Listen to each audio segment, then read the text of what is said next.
Alright, I'm going to show you a quick tip on how to use levels and layers in the saturation tools. So let's start with an image. I'm going to grab this image. Most of my images are pretty close to where they need to be in capture. So this is straight out of the camera. Alright, so what we're going to do is we're going to start over here and we're going to go down to the little circle. Create an adjustment layer. So we're going to go over to levels, open that up, and you're going to find that the levels are going to come up. As you can see, follow my cursor, you'll see it go over here. What you want to do is you're going to open up your highlights. As you can see, some of the highlights are starting to open up. Then I go into the midtones and open up my midtones a little bit. You'll see it's kind of opening things up. That might be a little bit too much. But then I'm going to bring back down my blacks. What's going to happen is you're going to see more contrast. So it's going to be a little more poppy. So there's that in levels. And then the other thing I would do is a lot of times I'll go into the saturation.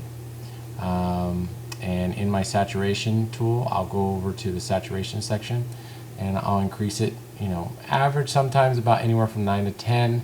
That looks like it's a little over saturated, so I may bring it down to about 5. Another thing you can do is see here, watch it following my cursor. You see I will go into the greens and I'll bring in some green and increase the saturation in the green in the foliage in the background. So bump that up about maybe 10. You'll see that there's a difference there. You can go individual colors, for example some reds.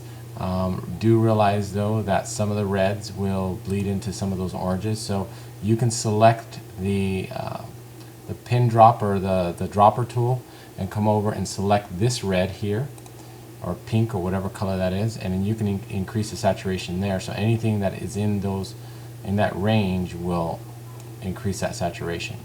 Again, from there what I will end up doing is a lot of times flattening it out. So there is an action, but if you don't have an action, you can hit Command Shift E and you'll see that it merges all the visible stuff. So let's see the difference between this is our final image, or not necessarily final because I haven't really touched her eyes up.